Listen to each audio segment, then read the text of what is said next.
Bienvenue à Voix de l'innovation, une émission podcast de Équité où nous explorons les idées qui façonnent les passionnés du développement logiciel sur mesure. Je suis Romain Rosvik et aujourd'hui nous allons rencontrer des personnes extraordinaires dont leur passion a transformé leur manière de travailler et d'innover. Nous sommes en édition spéciale Agilil 2024.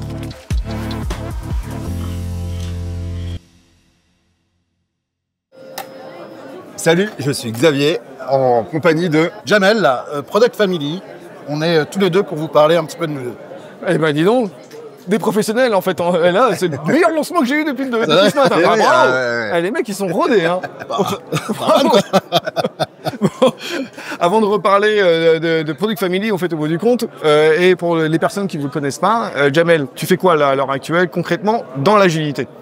Alors, ce que je fais dans l'agilité, c'est surtout essayer de donner un sens aux personnes avec qui je travaille. Okay. Et c'est pas moi qui le fais. En tout cas, j'essaie de mettre en œuvre des approches, des pratiques qui les aident à comprendre le pourquoi on fait les choses. Ouais. Et aujourd'hui, j'ai ma petite expérience, une petite dizaine d'années, j'ai eu la chance de rencontrer plein d'organisations, plein de systèmes où effectivement c'est super, on arrive à faire des choses extraordinaires, construire des applications superbes, très bien faites. Mais c'est pas toujours évident de comprendre pourquoi on fait les choses. Et c'est ici que je trouve un peu de sens à ce que je fais. Ok, ah ouais, très précis, très concret. Et tu fais ça depuis tout le temps, j'ai envie de te dire, depuis au moins une dizaine d'années, c'est ce que tu disais ? Ouais, à peu près. Ou tu te dis que c'est une évolution de ton métier ? Alors, évolution, j'aime pas ce mot-là. D'accord. Ça fait un peu comme si faut d'abord être ça pour ensuite être ça. Ça s'appelle après, une mue, ça, mais... Ouais, et en même temps, je crois que certains jobs sont des jobs d'expérience. On ne peut pas y arriver si on n'a pas passé un minimum de temps dans tel ou tel contexte. Okay. Donc j'ai eu la chance d'être d'abord développeur, donc maturité de projet, etc., une forme de maturité, pour ensuite interagir aujourd'hui en tant que coach agile, coach produit, suivant les attentes des clients. Ok. À ton tour, Xavier. Comme Jamel, hein, précisément, à peu près comme Jamel. T'as pas le droit de copier. Je vais pas copier, non. Ouais, clairement, moi, mon but, je veux dire mon pourquoi dans ma vie, c'est un petit peu le pourquoi de Product Family, ça transmet dans notre pourquoi. C'est impacter les personnes dans leur quotidien, dans leur pratique, pour apporter finalement énormément de valeur à l'utilisateur final. Je pense que toi aussi, tu te retrouves un peu dans ça. Et donc, ça passe par quoi ? Ça passe par du coaching, ça passe par de l'accompagnement, et ça passe par être aussi opérationnel, être dans les équipes, comprendre le quotidien des équipes et mettre les mains dans le conduit, quoi. Donc, clairement, ça, c'est là où je prends le plus de plaisir, construire les applications avec les personnes, construire quelque chose, et quelque chose qui ramène, in fine, de l'argent, des sous. C'est le but ultime. Et de la formation et de la formation aussi pour faire grandir les personnes. Comme Jamel, parcours de développeur, j'ai commencé développeur full stack. Puis ensuite, j'ai eu une mue aussi. J'ai une mue où je me rendais compte qu'on perdait énormément d'argent. On a perdu énormément d'argent. On faisait les mauvaises choses pour les mauvaises personnes. Et on a cramé quasiment 1 million d'euros. Et c'est là où, quand j'étais plus jeune, en fait, on m'a mis en tant que Scrum Master / Product Owner, d'où le job. L'entreprise ne connaissait pas. Et c'est là où je me suis vachement documenté, vachement renseigné, j'ai grandi sur ça. Et finalement, le prochain produit qu'on a fait, on a mis en place pour la première fois dans cette entreprise les frameworks Scrum. Comme il fallait, ça a bien fonctionné, tout le monde a joué le jeu. Et in fine, après, je me suis fait appeler par d'autres entreprises et tout, et j'en suis venu à mon job maintenant. D'accord. Et donc, tu as répondu déjà à une autre question que je voulais poser à Jamel, et donc tu pourras rebondir là-dessus. T'es tombé dans la marmite quand tu étais petit, ou c'était dans le genre, paf, t'as vu l'affiche Agile et c'est là-dedans que tu t'es engouffré? Alors, ça s'est fait presque par accident. J'ai travaillé dans une boîte, une ESN, qui était intégrateur d'un ERP. Okay. Voilà, j'ai changé ensuite de boîte pour aller dans une autre. Et il se trouve que dans cette nouvelle boîte-là, on déployait un ERP également. Et on m'a dit, Jamel, toi, tu as bossé un peu sur un ERP précédemment. Oui. Ça te dirait de bosser un petit peu là-dessus ? Oui. Et j'ai bossé très vite avec une entreprise qui utilisait Scrum. En tout cas, on sentait qu'il y avait une forme d'expérimentation du framework. Et c'est comme ça que j'ai découvert, en fait. Okay. Et je me suis dit, en fait, c'est pas un truc que juste la boîte fait comme ça. C'est un vrai truc, c'est quelque chose sur lequel les gens ont passé du temps, on crée des livres, on crée des méthodes, on crée toute une série de choses. Et je me suis dit, pareil, un peu comme Xav, je vais m'y intéresser un peu plus. Et juste après, j'arrive dans une autre boîte, j'ai fait beaucoup de boîtes. J'arrive dans une autre boîte et on me dit, Jamel, parmi toutes les choses qu'on me demandait de faire, c'était de checker le delta entre le cahier des charges d'origine et ce que le client demandait en plus. Ok. Donc on me disait, Jamel, voilà, ça c'est le cahier des charges, 300-400 pages. Bien. True story, 300-400 pages. Et là, tu as le client, des grands comptes, beaucoup de grands comptes, qui demande une nouvelle chose. Eh bien, regarde si c'est dans le cahier des charges.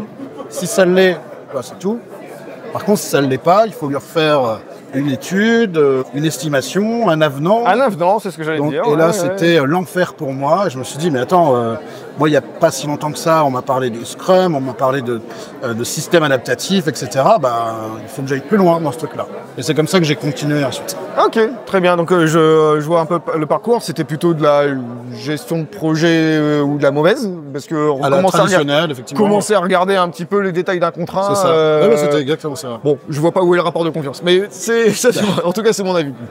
Donc, vous êtes tous les deux là maintenant réunis. Donc, forcément à l'Agile, on en parlera un petit peu plus tard de Nord-Agile, de l'association, et également parce que vous avez aussi tous les deux participé à tout ça et à l'occasion du salon. Là, je vois que vous avez des casquettes. Ouais. Je vois que vous avez 2 super t-shirts. De pêcheurs.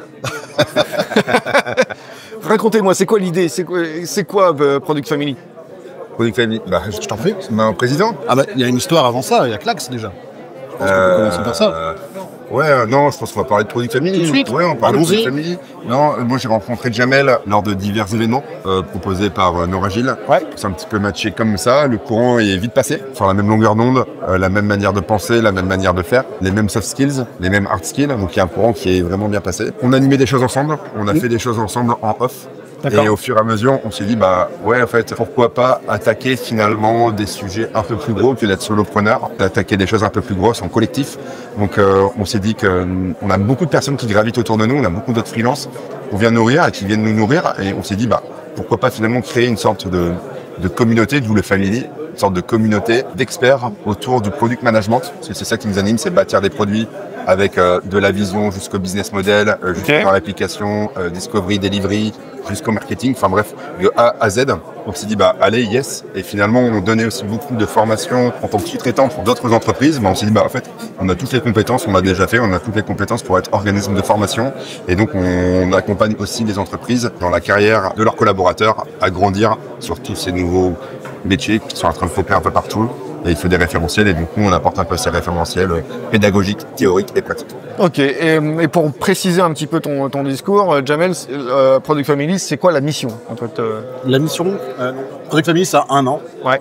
Et la mission, c'est aider à ce que les Product People soient impactants aujourd'hui et demain. C'est la version sympa, celle qu'on a mis sur notre site internet, mais vraiment, l'idée, c'est que tout contributeur d'un produit, principalement des produits tech, qu'il ait un véritable impact. Et quand on parle d'impact, on parle vraiment de la raison principale du produit lui-même, le why du produit. Et c'est ça qui nous intéresse. Donc on veut le faire de plusieurs façons. De la formation parce qu'on sait le faire, on a l'impression d'être bon. Et j'ai l'impression que vous aimez ça aussi. Ouais, aussi, bien sûr. Aussi par des meet-up. Hier, on a animé aussi un meet-up, donc c'est ramener des gens pour partager diverses expériences. Parler comme on fait là sur la podcast. Merci pour l'invitation. C'est moi qui vous remercie. Parler sur des podcasts. Le côté communautaire est très important aussi. Ouais. La classique aussi, c'est on est mandaté dans des entreprises pour venir dans des équipes où, ça dépend au niveau de l'organisation aussi bien de l'équipe jusqu'à l'organisation complète pour, on va dire, de l'accompagnement classique sous forme de prestation, de régie, forfait, pour apporter notre savoir-faire et via des talks, des conférences, du contenu. Donc vous êtes réellement dans une promotion, j'ai envie de dire, de votre collectif basé sur du partage, c'est ce que j'ai compris, et aussi de la pédagogie avec l'aspect formation. Okay. Et derrière, et là pour revenir vraiment au méandre même de l'idée, qu'est-ce qui vous a dérangé pour se dire il faut qu'on le fasse ensemble? On a compris que vous êtes tombé amoureux et tout, c'est pas de souci. Je connais ça aussi avec mon autre associé, donc c'est pour ça que je peux me permettre de faire exactement la même analogie. Mais qu'est-ce que vous voulez combattre? Qu'est-ce qui vous dérange? C'est quoi l'élément déclencheur? C'est quoi qu'est-ce qui vous a horripilé pour dire vas-y, on va faire un truc? Tu peux commencer si tu veux. Nous-mêmes. Commence, je t'en prie. Ouais, je peux commencer. Si tu veux, je pense que c'est un petit peu comme toi quand tu es entrepreneur, donc je pense que tu comprends. J'essaye. T'essayes. Ouais, moi, ce qui m'a dérangé, c'est que finalement, c'était peut-être la forme de l'entreprise, la forme de l'organisation qui me convenait pas. On apportait des choses à l'entreprise, beaucoup de choses. Même, je pense que sans avoir les mollets qui gonflent, dépasser les espérances et finalement pas forcément de reconnaissance à certains endroits. Et finalement, à un moment donné, moi, je me suis dit, quand je me suis lancé tout seul, pourquoi pas moi? Faites, les autres le font, donc faites pourquoi pas moi? Je laisserai la parole à Jamel, mais je me suis dit, il y a de la place pour tout le monde, je sais le faire. Pas forcément sous la forme purement salariat, sous la forme un peu plus freelance. C'est aussi un mode d'entreprise qui se crée avec des communautés de freelance. Donc c'est vraiment, c'était naturel pour moi en fait de finalement quitter le monde du salariat pour revenir comme ça. Je te laisse. Ouais. Pour continuer un peu l'histoire sur les genèses de Product Family, on a l'impression là aujourd'hui en 2024 que les pratiques agiles, les cycles itératifs incrémentaux, c'est une évidence pour beaucoup d'entreprises, en tout cas pour beaucoup de clients avec qui on travaille. Et on a l'impression que ces bases-là, qui sont déjà assez solides pour beaucoup de boîtes, c'est un très bon terreau pour aller plus loin. Et le plus loin, justement, c'est, selon nous, le product management. C'est aller plus loin. C'est aussi pour ça qu'on continue. Je me permets, je continue un peu l'histoire d'une certaine façon, parce que finalement, on la partage aussi, ce qu'il a partagé comme avis. C'est mieux. Et donc, c'est un peu la continuité. Je couperai au montage au pire si vous engueulez, vous inquiétez pas. C'est un peu la continuité. On se dit aujourd'hui, c'est comment aider à ce que les gens ils comprennent leur why, qu'ils aient leur why. Alors, de là, des fois, de le comprendre, c'est déjà ce qu'il existe, c'est déjà de commencer là-dessus. Ouais, il faut pas s'inventer des problèmes. Exactement. Et là, on a l'impression qu'il y a une place à prendre, si on peut le dire de cette manière-là. Si. On a l'impression que oui, le marché est prêt à aller jusqu'à cette étape, tu vois, parce que l'agilité, ces bases-là, ces façons un peu génératives de travailler, c'est OK. Quelle est l'étape d'après? Ok. Et ouais, aussi, j'ai un peu nuancé les propos quand je parle de communauté de freelance. On collabore aussi avec d'autres entreprises qui sont comme nous. On collabore aussi avec des ESN. Donc, c'est vraiment quand on a des personnes avec qui ça a accroché, ça a matché, d'un point de vue, déjà, on va dire, soft skills. Et ensuite, hard skills. Quand on a pu travailler avec ces personnes-là dans des entreprises qu'on a accompagnées, finalement, c'est tout un échange. C'est un maillage pour finalement impacter finalement les produits numériques de demain sur les personnes. Ok, j'ai bien compris l'entièreté. Et maintenant, on va où là, si on se projette dans 5 ans? Parce que vous êtes tous les deux des entrepreneurs. Vous savez ce que c'est qu'un cabis? Ouais. Vous savez ce que c'est aussi l'État, l'IS et tout ça. Enfin, j'espère que vous savez ce que c'est que l'IS. Oui, ça va. Ça va, tu connais? Bah oui. Malheureusement. Bon. Je pense, moi je vais répondre court-termiste, peut-être Jamel sur la vision, mais court-termiste déjà c'est d'avoir une place dans le Nord, dans le bassin lillois et un peu plus loin. Donc c'est vraiment être reconnu dans le Nord en tant qu'acteur nordiste. C'est important pour vous la localisation, ou c'est parce que c'est quelque chose qui est naturel chez vous, parce que c'est votre réseau qui est propre et ouais, je pense on est né ici, on connaît les entreprises locales, on connaît leurs problématiques. On connaît les problématiques des retailers, on connaît les technos aussi du bassin, donc on connaît pas mal de choses, mais on intervient aussi beaucoup à Paris. Enfin, il y a beaucoup de personnes qui viennent nous appeler pour intervenir sur Paris et ailleurs, donc ça c'est plutôt cool. Mais déjà, on n'a pas d'ambition folle de croissance. On maîtrise ça entre nous et on marche vraiment sous forme d'opportunité et on maîtrise notre croissance sans les avoir de chiffres, de se dire autant de personnes, autant de leads, autant de chiffres d'affaires. C'est vrai qu'on a commencé un petit peu, alors ça c'est marrant quand on le dit, souvent quand tu lances une société, même si on dit aux personnes de le faire, il faut commencer par un business model bien huilé, bien propre. Nous on va pas... Dis-le pas. Ah, tu le dis? Voilà, c'est sans filtre. C'est sans filtre. Alors, voilà, je fais ça main sur le 5 ans. Oui, merci. Alors, effectivement, il n'y a pas de business model, mais il y a plein de choses qu'on a utilisées. On s'est bien sûr inspiré de tout ce qui existe en product management. Je te coupe, mais s'il n'y a pas de business model et que ça marche. Oui, bien sûr. Quel gain de temps.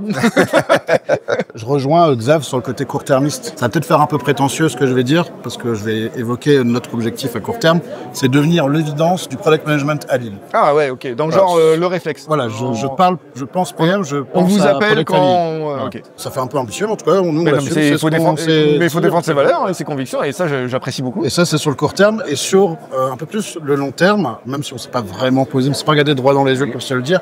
Mais c'est un bon moment pour voir si on est raccord. Je fais aussi thérapie de couple, si vous voulez venir à notre podcast, pas de souci. Et c'est pour revenir à ce que je disais juste avant. Le terreau, l'agilité, ces pratiques-là, historiquement, les coachs agiles, ça fait déjà plus d'une dizaine d'années qu'on fait appel à des coachs agiles. Ouais. Comment on fait pour justement se dire, OK, c'est fait, c'est bon, là-dessus on est OK.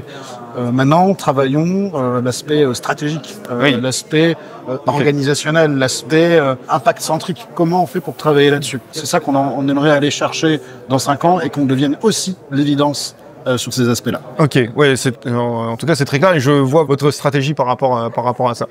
Là, demain, j'ai tous les pouvoirs du monde. J'ai essayé, j'y arrive pas, mais bon, j'ai tous les pouvoirs du monde. Qu'est-ce qu'il faudrait pour vous aider à arriver à cet objectif?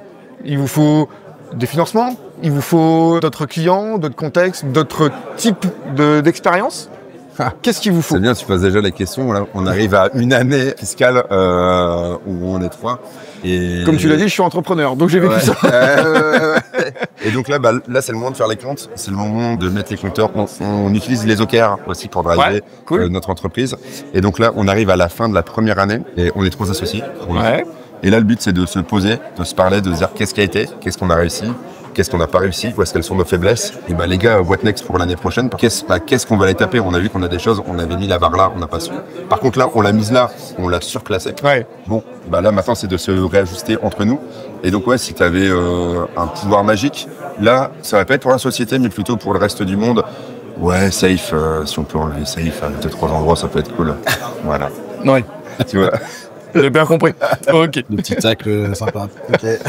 Et toi, si tu avais une baguette magique, Jamel, c'est une bonne question. Moi, je suis un peu comme toi. Moi, j'aime bien j'aime bien quand on est avec du monde. J'aime bien quand l'expression plus on est de fou, plus on rit. J'aime beaucoup. Ça me ressemble beaucoup déjà personnellement. Et donc, je pense que moi, j'aimerais bien qu'on ait encore plus de monde dans notre collectif. On a déjà la chance d'avoir des gens extraordinaires qui nous entourent. Mais ce serait là-dessus où j'aimerais qu'on grandisse aussi. Donc, pour préciser ta pensée, vous considérez comme un collectif. Oui. Donc, vous êtes 3 associés. Derrière, il y a d'autres freelances qui viennent, c'est ça? Il y a des freelances qui sont avec d'autres entreprises un peu plus grosses qui vont pouvoir échanger de bons procédés, j'ai envie de dire. C'est comme ça. Il y a un prêté pour un rendu. C'est quoi la philosophie en fait, dans tout ça? Il y a pas de. Alors là, on est vraiment le système, pour te dire, entre entreprises. On fonctionne beaucoup au karma. Il y a des entreprises qui nous appellent parce qu'on a travaillé avec elles à un moment donné. Donc, elles nous appellent, elles nous font confiance. Oui. Donc ça, c'est top. Et nous, à contrario, pour certaines choses, on peut les appeler aussi. On en appelle certaines parce qu'on connaît la compétence de l'individu ou de l'entreprise sur ces skills-là. Donc là, c'est vraiment, c'est de l'échange. Et puis, on est invité dans des boîtes. Donc, c'est vraiment cool, tu vois. On est invité dans les boîtes. On dit bonjour à tout le monde. C'est vraiment top. Enfin, je vais pas citer, mais c'est vraiment top. Et avec le réseau de freelance, c'est des freelances qui sont autour de nous. Des moments où on peut avoir quelques leads sur des missions spécifiques parce que le client qu'on accompagne a confiance en nous et veut un renfort ici. Et donc nous, on a la bonne personne au bon moment pour répondre à cette problématique-là. Donc là, c'est clairement, elle vient dans le collectif et c'est pas juste un collectif de dire, ok, on me donne une mission derrière. C'est qu'il y a un accompagnement. Si la personne veut grandir sur du product marketing, il y a une formation sur le product marketing. Et ça, tu as le droit à une formation par an, enfin, sous forme de crédit, tu vois. Il n'y a rien de monétaire. Il y a l'aspect binous aussi qui est super important, que tu connais, pour créer ces petits moments-là, quoi. Donc, le but, je pense que, on a encore quelques compétences clés spécifiques qu'on n'a pas forcément. C'est vrai que ça me fait bien d'avoir des personnes autour de nous pour se dire, même si elle n'est pas disponible à ce moment-là, au moins, on peut quand même apporter une forme de réponse parce que on a quelqu'un qu'on a qualifié, avec qui on a pu travailler. Et voilà, quoi. Tu le dis tellement bien. Tu le dis bien aussi. Vous êtes vraiment beau, hein. Je vous le dis. Hein. C'est la casquette, ça. Ok, et donc pour terminer un petit peu l'interview, le podcast par rapport à tout ça, des personnes qui vous connaissent pas, qui vous découvrent là à l'heure actuelle, on vous appelle pourquoi? Alors moi en ce moment on m'appelle beaucoup. On m'appelle beaucoup pour des OKR. OKR. Pour des Objective and Key Results. Ouais. Bon, c'est cool parce que ça touche à toute l'entreprise, tu vois tous les corps de métier, c'est vraiment top. Tu vois de la supply jusqu'au marketing, jusqu'aux fournisseurs. Oui, tu touches... c'est vraiment top, tu rencontres plein de métiers.